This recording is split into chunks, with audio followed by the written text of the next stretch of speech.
Evangelho de Marcos, capítulo 6, nós paramos no 13, nós lemos já o 13, falamos sobre ungir com óleo aí no domingo passado. O presbítero Henrique até dividiu com a gente a experiência de 3 dias de discussão no Supremo Concílio, se pode ou não ungir com óleo, né? E a resposta é que em casos de enfermidade, os presbíteros sim podem ungir, não com fé no óleo, mas na oração da fé. Marcos 6, 14. Convido que aqueles que assistem ao nosso culto, que façam isso também, abram suas Bíblias para entender esse texto, porque a palavra de Deus tem as respostas para a nossa vida. Ok, Marcos 6, 14 diz assim: Chegou isto aos ouvidos do rei Herodes, porque o nome de Jesus já se tornara notório, e alguns diziam: João Batista ressuscitou dentre os mortos, e por isso nele operam forças miraculosas. Outros diziam: é Elias, ainda outros: é profeta, como um dos profetas. Herodes, porém, ouvindo isto, disse: é João, a quem eu mandei decapitar, que ressurgiu. Porque o mesmo Herodes, por causa de Herodias, mulher de seu irmão Filipe, porquanto Herodes se casara com ela, mandara prender a João e atá-lo no cárcere. Pois João lhe dizia: não te é lícito possuir a mulher de teu irmão. E Herodias o odiava, querendo matá-lo, e não podia. Porque Herodes temia a João, sabendo que era homem justo e santo, e o tinha em segurança. E quando o ouvia, ficava perplexo, escutando de boa mente. E, chegando um dia favorável em que Herodes, no seu aniversário natalício, dera um banquete aos seus dignitários, aos oficiais militares e aos principais da Galiléia, entrou a filha de Herodias e dançando, agradou a Herodes e aos seus convivas. Então, disse o rei à jovem: pede-me o que quiseres e eu te darei. E jurou-lhe: se pedires, mesmo que seja metade do meu reino, eu te darei. Saindo ela, perguntou à sua mãe: que pedirei? Essa respondeu: a cabeça de João Batista.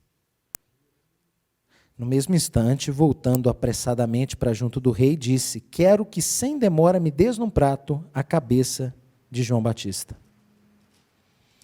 Entristeceu-se profundamente o rei, mas por causa do juramento e dos que estavam com ele à mesa, não lhe quis negar. E enviando logo o executor, mandou que lhe trouxessem a cabeça de João. Ele foi e o decapitou no cárcere. Trazendo a cabeça num prato, a entregou à jovem, e esta, por sua vez, a sua mãe. Os discípulos de João, logo que souberam disto, vieram, levaram-lhe o corpo e o depositaram no túmulo. Amém. Há um psicólogo americano bem famoso, que já escreveu inúmeras obras, dentre elas uma obra bem, digamos, constrangedora, ou uma obra,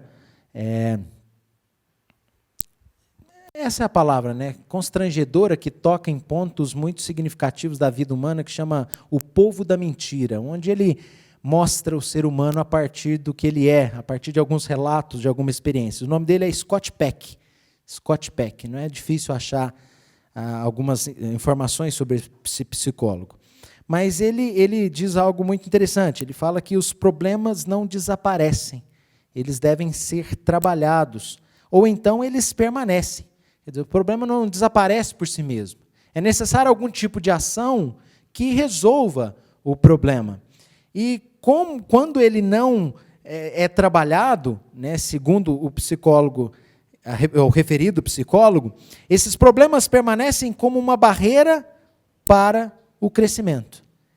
E quando eu olho, meus irmãos, para a vida do personagem protagonista da história que nós lemos agora, que nós acabamos de ler aqui no Evangelho de Marcos, capítulo 6, versículo 14 a 29, quando eu olho para o personagem principal aqui, chamado Herodes Antipas, eu percebo um homem com problemas seríssimos.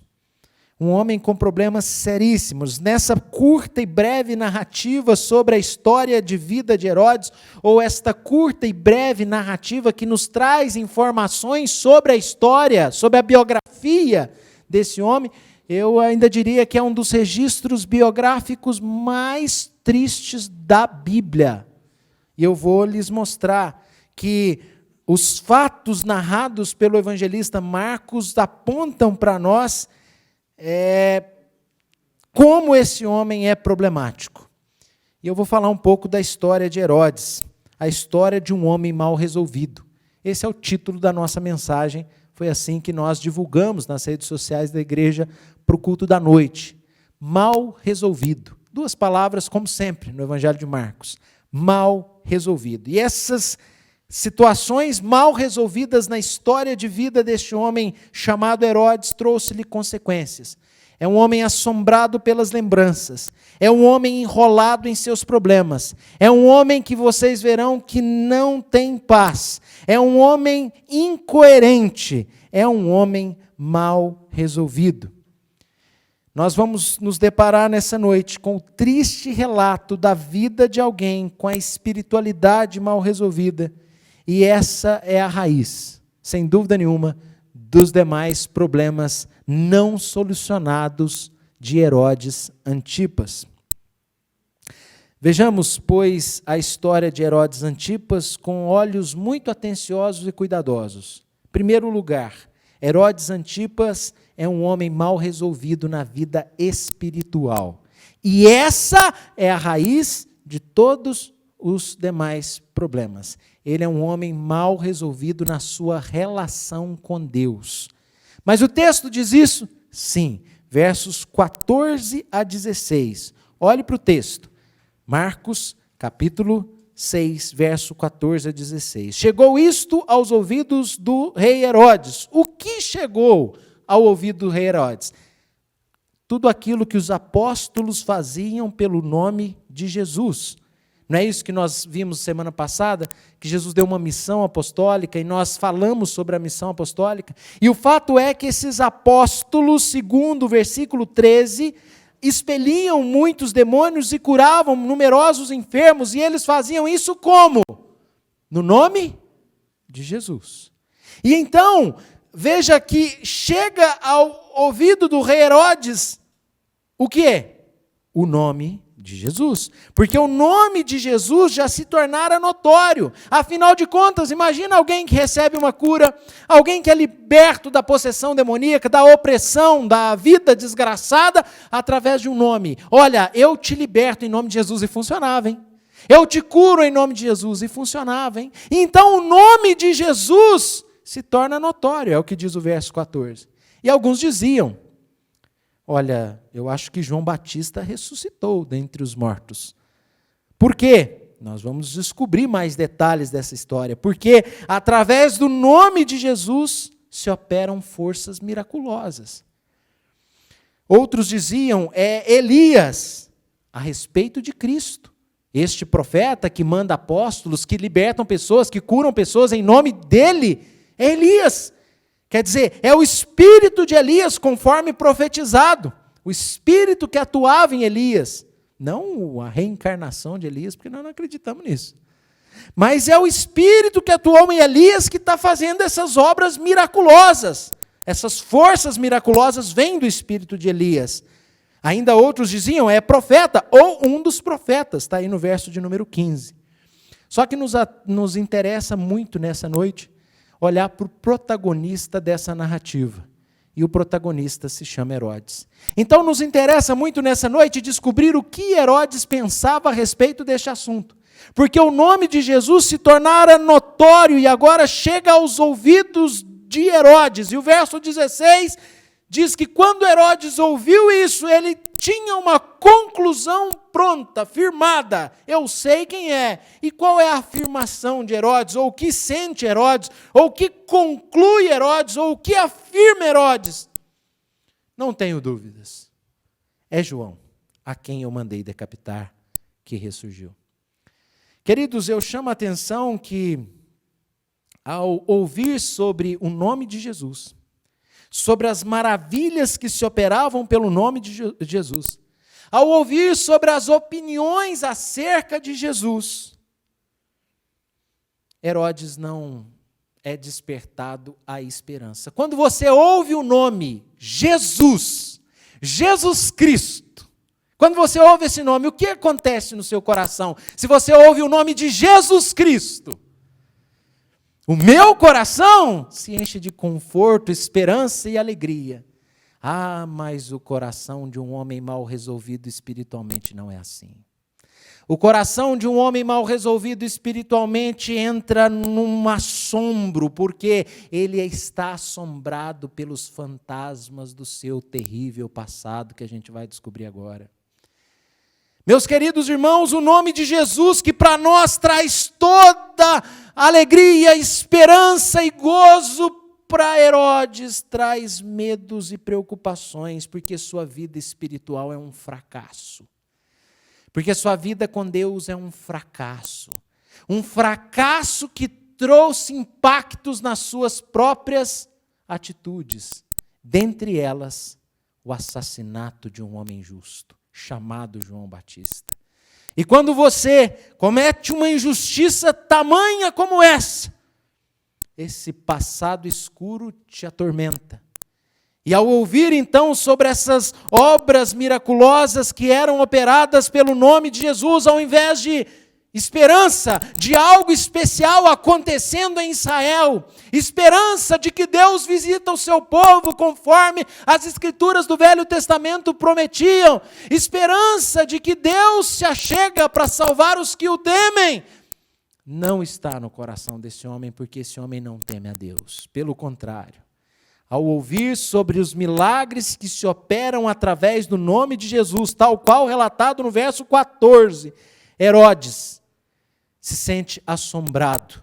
E Herodes afirma sem titubeios, sem rodeios: eu sei que é João Batista. Veja o verso 16, é João a quem eu mandei decapitar.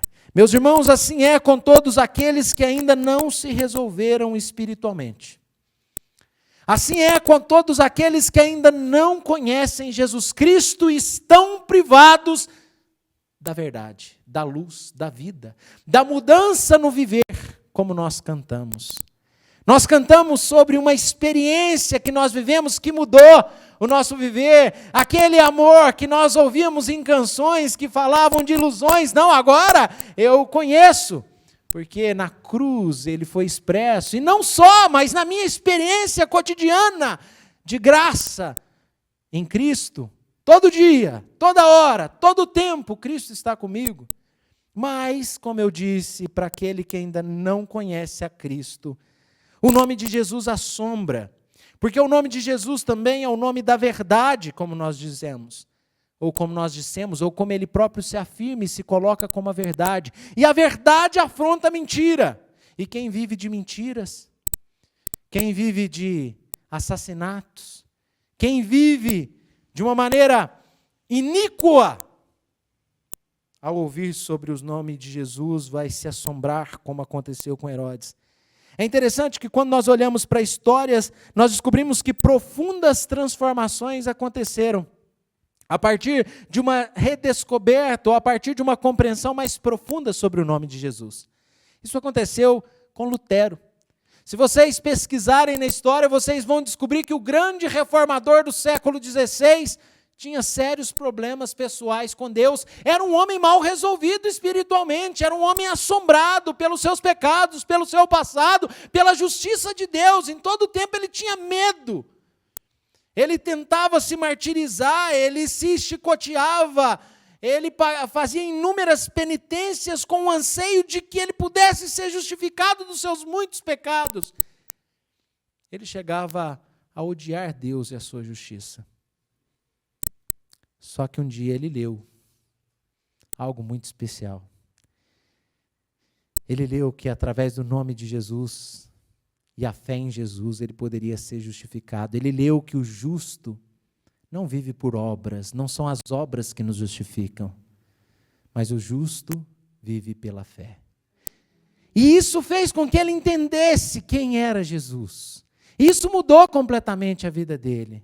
E eu diria que há muitos que ainda não entendem a graça, o amor, o perdão, o socorro oferecidos em Jesus. E o nome de Jesus, ao invés de trazer libertação, como diz o verso 13, demônios saíam em nome de Jesus. Ao invés de trazer cura, doenças eram curadas no nome de Jesus, verso 13. Numerosos enfermos. Graça era advinda pelo nome de Jesus. Mas para Herodes, são os fantasmas. Ele não encontra libertação para os demônios que lhe atormentam. Os demônios estão lhe atormentando a sua própria consciência. E ele tem uma consciência que lhe acusa sobre um ato do passado. E quantos nos nossos dias vivem presos aos seus atos do passado, porque não entendem o significado do nome de Jesus.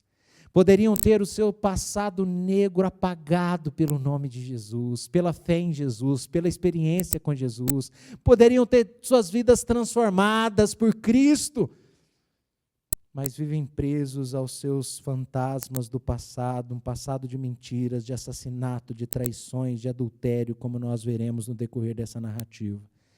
E eu passo a lhes mostrar agora que, além de ser um homem espiritualmente mal resolvido, os versículos posteriores, especialmente os versos de número 17, o verso 18, 19, vem nos mostrando que ele era um homem que tinha uma vida familiar, uma história pessoal e na família mal resolvida.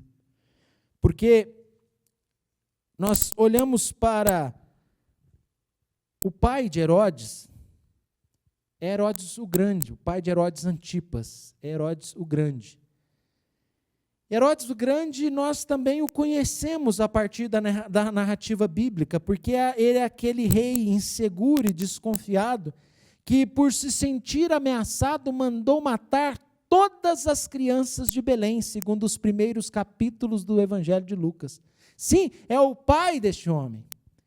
E nós começamos a perceber que olhar para a vida dele, para a sua vida familiar e para a sua própria formação, envolve olhar para sombras e mais sombras. Não é à toa que ele é atormentado, porque o seu próprio pai mandou matar todas as crianças de Belém por se sentir ameaçado no seu trono, por amar o seu trono de uma tal maneira. O seu trono era mais importante do que a vida de infantes. E foi essa educação, foi esse pai que Herodes teve. Herodes Antipas teve. Herodes o Grande teve apenas 10 casamentos. Apenas 10, o pai dele. A família, segundo a história, não a narrativa bíblica, a história secular, a partir dos historiadores, da tradição histórica, nós descobrimos que a família de Herodes era conhecida como uma família extremamente imoral, porque eles se casavam e se descasavam e se casavam com parentes, e era uma coisa maluca, e é o que nós vamos descobrir no decorrer da narrativa. Segundo a história, o pai de Herodes matou algumas esposas e até mesmo filhos com medo de traição. Quem mata crianças em Belém, mata o próprio filho, sem dúvida nenhuma. Há irmãos de Herodes Antipas que foram mortos pelo próprio pai, que estava desconfiado de traições por causa do seu trono.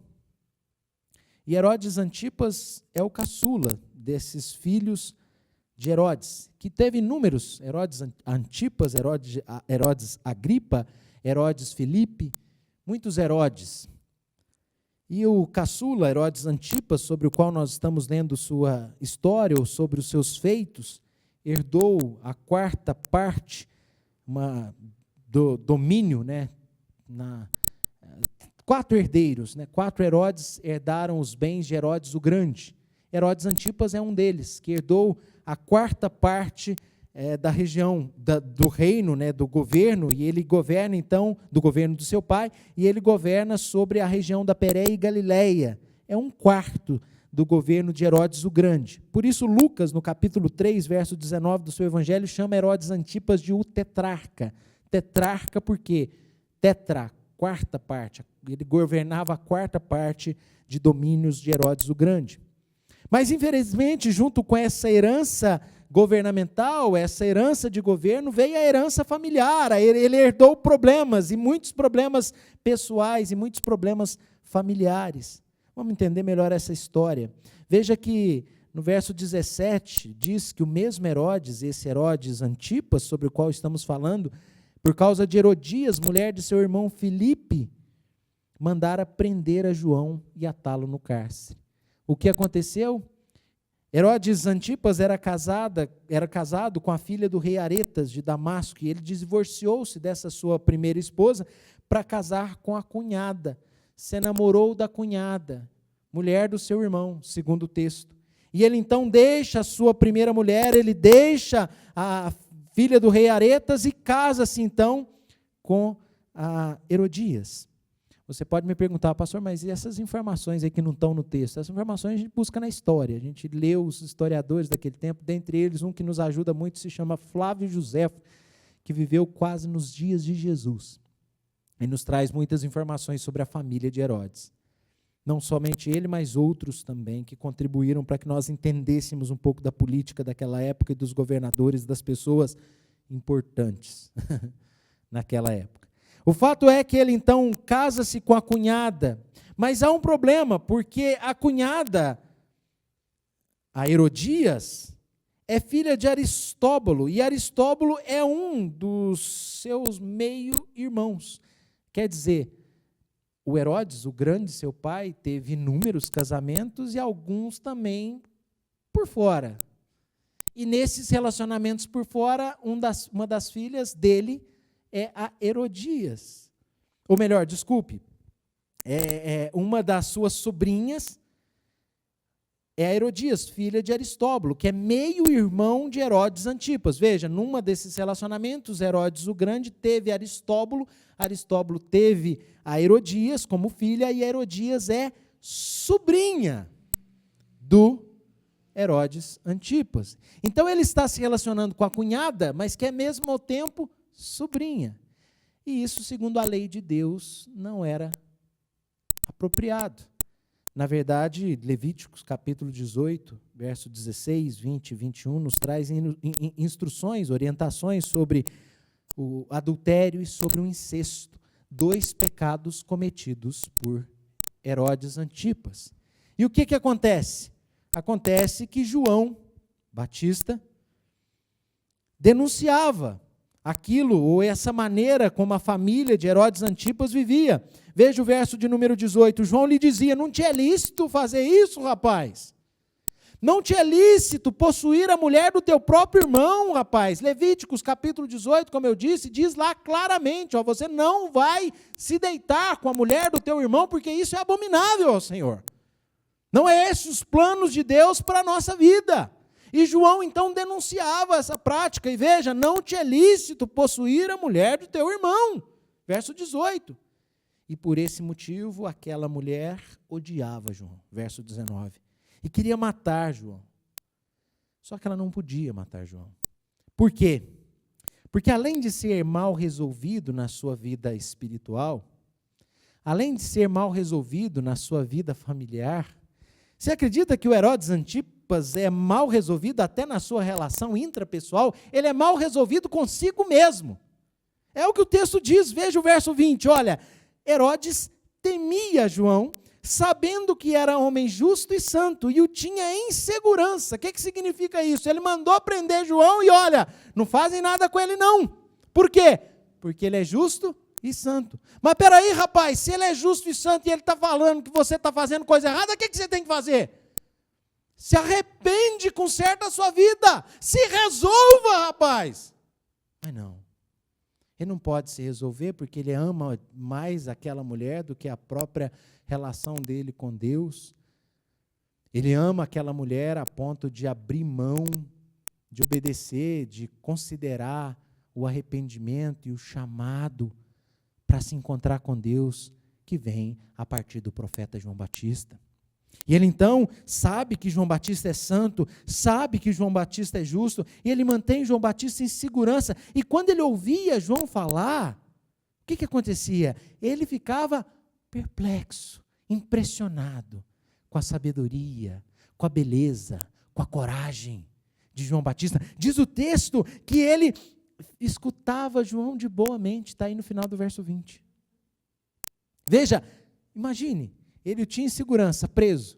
Imagine Herodes em toda a sua pompa, em todas as suas vestes reais, descendo uma escada escura, úmida, chegando ao calabouço, a uma cela fétida, sentando e ouvindo um preso falar sobre as coisas de Deus, dizendo para ele: arrepende-te, não é lícito, o Messias chegou, Deus está batendo a porta, resolva-se.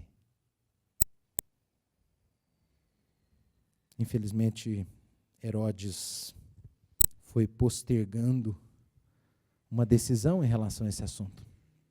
Porque o verso de número 22, 21, diz que, chegando um dia favorável, ele vai então fazer um aniversário. Eu ouvi certa vez a história de alguém que encomendou um sapato. Foi no sapateiro e encomendou: olha, quero que faça um sapato para mim. Antigamente era assim, você encomendava, né? E aí o sapateiro perguntou: você quer bico quadrado ou redondo? Rapaz, e agora, hein? Faz o seguinte, vai fazendo, como o bico é o final, eu te falo depois. Tá bom. Ele fez boa parte do sapato, encontrou de novo com ele. E aí, bico quadrado ou redondo? Rapaz, ainda não tenho certeza. Vai fazendo aí, depois a gente vê isso e tal. Tchau, foi embora. E não decidi. Até que ele voltou lá. Seu sapato está pronto. Está pronto? Tá. E aí, chegou lá para pegar o sapato. O que aconteceu? Um par tinha o bico quadrado, o outro par tinha o bico redondo, porque ele não decidiu se ele queria o bico quadrado ou o bico redondo. Por que eu estou contando isso no meio dessa narrativa? Porque quando você não toma uma decisão, alguém toma para você. E ele não tomou uma decisão em relação a João Batista, alguém tomou para ele. E, infelizmente, da pior forma possível. Diz o texto que ele fez aniversário e chamou o povo para a festa. E aqui vale mencionar que essa é a única informação bíblica que a gente tem de aniversário. Na Bíblia toda. Não fala do aniversário de ninguém. Só dessa festa de aniversário aqui. E se a gente for por essa referência, ninguém faz festa de aniversário mais. Porque aqui só trevas, só inferno, só diabo, só desgraça. O aniversário terrível. Não falamos para você não fazer festa de aniversário mais não. Só estou falando que a referência não é boa. O caso é que fizeram uma festa ali, um grande banquete, verso 21, chamaram ali toda a corte real, todos os parceiros políticos, todos as autoridades conhecidas, os dignatários, os oficiais e militares, os principais da Galileia, verso 21. E nessa festa, depois que está todo mundo já um pouco mamado, como se diz assim, um pouco já bebeu, já exagerou um pouco no vinho, a Escritura fala sobre não embriagar com vinho, porque traz dissolução. Depois que já está nesse clima, então entra uma menina, uma bela jovem. Segundo a história, segundo o historiador Flávio Josefo, o nome dela era Salomé. E essa mulher entrou ali, a Bíblia não fala o nome dela, mas diz que a filha de Herodias, verso 22, entrou dançando e agradou a Herodes e os seus convivas, os seus convidados daquela festa, diz o verso 22. E então, aquela dança, provavelmente sensual, despertou em Herodes o seu ímpeto masculino, de modo que este homem quis fazer uma graça, afinal de contas já estava alto, já tinha bebido muito vinho a essa altura, no meio da festa, e ele então fala para aquela menina algo que uma autoridade falar não faz sentido. Ele diz para uma adolescente, para uma jovem, o seguinte: pede-me o que quiseres e eu te darei. Quanta sabedoria na boca dessa autoridade, Perguntar para uma adolescente, ou dizer para uma adolescente: olha, pede o que quiseres e eu te darei. Ali ele estava assinando a sua sentença de desgraça. Quando você não decide, vem um par com bico quadrado e um par com bico redondo. Quando você não decide, alguém decide por você. Quando você não resolve os seus problemas, outra pessoa resolve por você. Não deixe para amanhã o que você tem que resolver. Problemas familiares mal resolvidos. Problemas pessoais, quer dizer, problemas espirituais mal resolvidos. Foi aí que a gente começou. Problemas familiares mal resolvidos. E agora a gente vê os problemas intrapessoais mal resolvidos. Um homem que não mede suas palavras. Em primeiro lugar, é um homem escravo da sua consciência, porque a gente vê que as palavras de João Batista lhes tocavam a consciência e lhe faziam pensar nos seus erros, lhe chamavam a acertar, a consertar, mas ele não toma uma atitude e ele comete uma incoerência terrível, porque, veja, ele mantém-se ouvindo João Batista, perplexo, verso 20, de boa mente, mas mantém ele preso. Que incoerência! O que significa isso? Mas ele não é só escravo da sua consciência, meus queridos irmãos. Infelizmente, ele é escravo também das suas palavras. Escravo da consciência, escravo das palavras, porque o que ele disse, voltando, quis fazer essa breve observação em relação à sua consciência, à sua incoerência no trato com João, e eu ainda amplio um pouco disso, mostrando para vocês que a consciência é o trunfo da nossa pregação. Por quê? Porque quando você traz a chamada de Deus para as pessoas, saiba que Deus não fica sem testemunho nos corações das pessoas, não. Porque ali dentro há uma consciência que os acusa e os desculpa. E quando nós chamamos as pessoas a pensarem, a tomarem, a considerarem a sua consciência, elas pensam em Deus, elas refletem, elas precisam se resolver, mas Herodes não se resolveu, e agora a sua condição mal resolvida envolve também palavras malditas, palavras inoportunas, palavras que não podem ser ditas por uma autoridade, por um homem que governa a quarta parte da região da Judéia, e ele diz então para uma adolescente, no final do verso 22, pede-me o que quiseres e eu te darei. Se as autoridades lessem mais a Bíblia, não ficavam falando à torta à direita. Quantas frases malditas durante essa pandemia, quantas autoridades que passaram vergonha porque falaram que não devia, e a realidade se mostrou diferente. Quantas autoridades que, assim como Herodes, gospem palavras sem considerarem o que estão dizendo, de uma maneira estúpida, mal educada. Quantas autoridades que se apresentam como tementes a Deus e não demonstram em atitudes. Quantas autoridades. E o fato é que Herodes é um homem assim, que não mede as suas palavras. E ele então diz para uma adolescente, pede-me o que quiseres, e assina a sua sentença de desgraça. Veja que ela vai, ou ele até acrescenta, pede-me o que quiseres, mas ele ainda diz, olha, se você pedir até a metade do meu reino, eu te darei. Ele está disposto a dar a metade do reino dele para uma jovem. Isso é cachaça. Não pode. Isso aí ele, naquela festa, já perdeu a noção de tudo, da vida, para falar uma coisa dessa. E então aquela menina não vai pedir a metade do reino, não, irmãos. Aquela menina parece que foi muito bem orientada por sua mãe, porque saindo ela foi perguntar à mãe o que ela deveria pedir.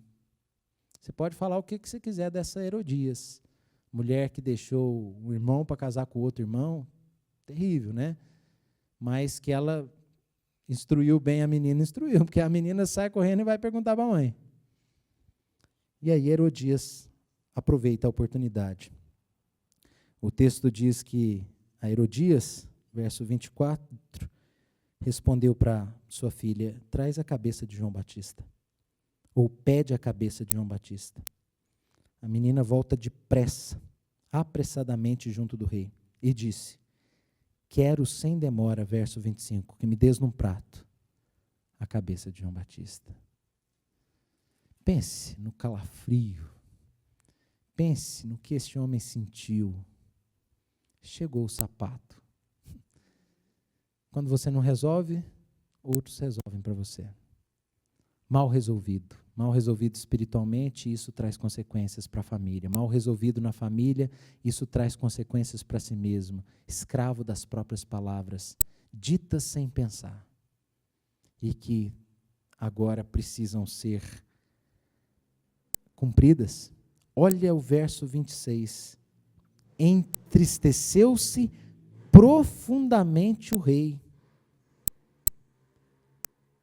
Veja, as suas palavras lhe trazem mais tormentos. A vida de alguém que não conhece, não aprende a desfrutar da beleza, do poder do nome de Cristo, só vai se tornando uma bola de neve, só vai se complicando, ao modo de que ele já está assombrado, ou de que ele já vive assombrado por seu passado familiar terrível, ele vive assombrado em vários aspectos, ele não tem comunhão com Deus, ele não conhece a Cristo, ele agora está profundamente triste. Por quê? Verso 26, por quê?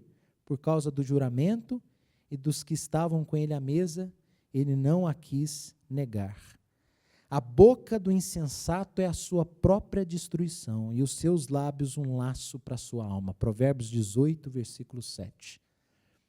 A boca do insensato é a sua própria destruição, e os seus lábios um laço para a sua alma. Há muita gente que fala mais que a boca, e dá bom dia a cavalo, né? Nunca entendi isso. O que significa dar bom dia a cavalo? Quem fala demais dá bom dia a cavalo. Bom dia, cavalo, né? Ou, talvez, quem fala demais dá bom dia a cavalo, nem desce do cavalo para dar bom dia. Eu penso que seja isso. Mas, na verdade, é um prejuízo de quem não pensa para falar e de quem promete demais, quem, numa festa, sem saber o que está fazendo, enche a cara e oferece metade do reino, ou diz para uma adolescente, pede o que você quiser. E agora, verso 26, ele está profundamente entristecido, porque ele é mal resolvido na sua consciência, mal resolvido nas suas palavras. Parece que a gente olha para essas histórias que estão presentes nas Escrituras e a gente fica pensando como é que a história se repete, e se repete, e se repete. Quantas são as pessoas que têm postergado a sua decisão de resolver-se na vida espiritual? Quantas são as pessoas que não têm resolvido seus problemas familiares com temor a Deus, deixado práticas que não estão aprovadas por Deus? Quantas são as pessoas que são escravas de si mesmo, que são incoerentes, que não agem à luz da sua própria consciência, mas traem a sua consciência para quê? Porque estão preocupadas demais com a opinião dos outros. E é isso que a gente vê. Por quê?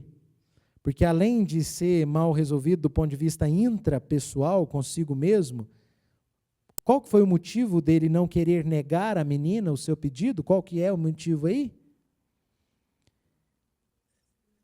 Por causa dos que estavam com ele à mesa, não lhe quis negar.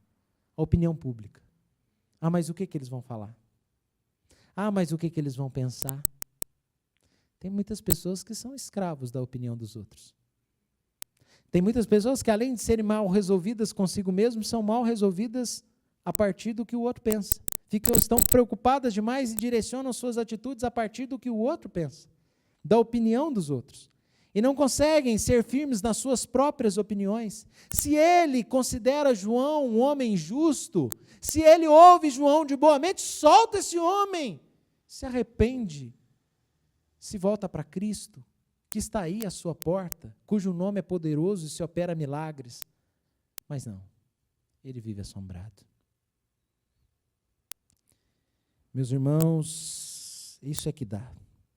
As festas reais extravagantes da Judéia trouxeram sangue, ou terminaram em sangue. Segundo a história, essas festas eram cheias de exageros, de bebidas, de demonstração de riquezas, mulheres, luxo.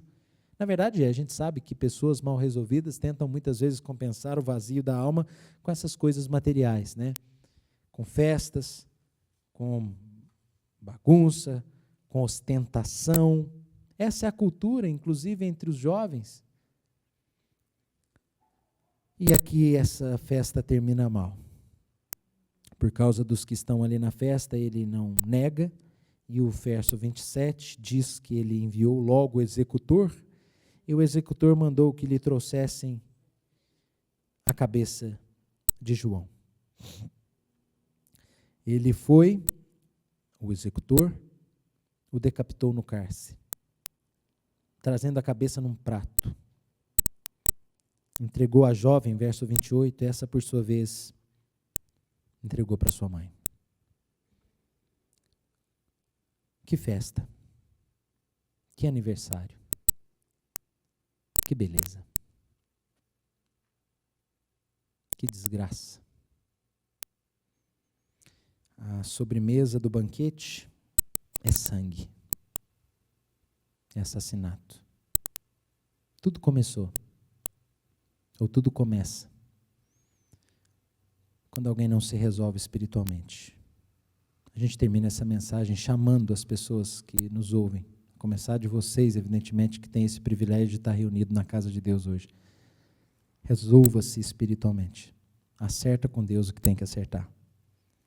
Para de viver assombrado pelo passado, pelo pecado, porque o nome de Jesus é poderoso para te perdoar, para te limpar, para te trazer nova vida. Se alguém está em Cristo, é nova criatura. As coisas velhas já ficaram para trás. Resolva o problema familiar. Acerte. Peça perdão para quem tiver pedir perdão. Conserte o que tem que consertar. Abandona o relacionamento que só te traz prejuízo. Procure a solução para aquilo que só te prejudica.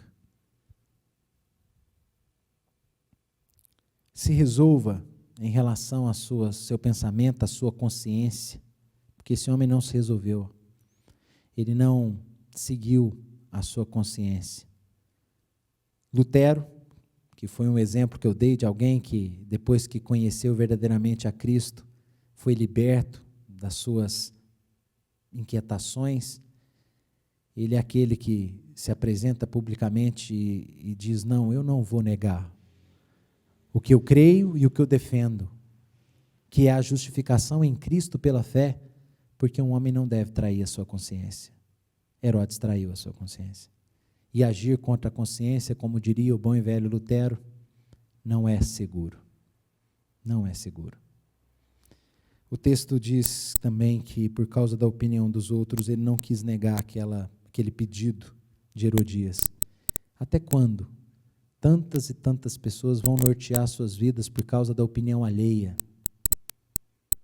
Até quando a opinião do vizinho, a opinião do amigo, a opinião da turminha da escola, a opinião daqueles que te acompanham pela rede social é que vão nortear aquilo que você posta, aquilo que você faz, a maneira como você se veste, a maneira como você se relaciona? Irmãos, quando Jesus fala de Herodes Antipas, no texto que nós lemos nessa noite, Lucas 13, 31 e 32, Jesus chama ele de raposa, traiçoeira. Quando Jesus se refere a João Batista, nós lemos em Mateus capítulo 11, verso 11, ainda neste culto, Jesus diz que ele é o maior dos nascidos de mulher.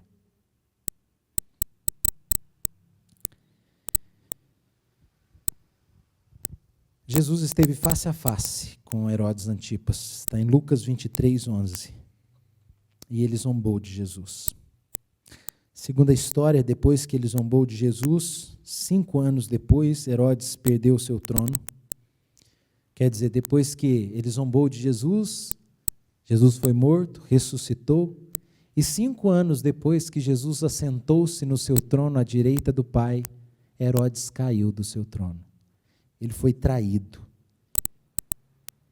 Jesus continua no trono. Herodes Antipas foi traído por seu sobrinho Herodes Agripa. Foi deposto, banido da Galileia pelo imperador Calígula. Morreu em Lyon, na Gália, com a vida mal resolvida. E você? Tem alguma coisa para resolver? Jesus é a solução para tudo. Para todos os nossos problemas, Jesus é a solução. Jesus é aquele que em Apocalipse, capítulo 21, verso 5, diz: eis que faço novas todas as coisas.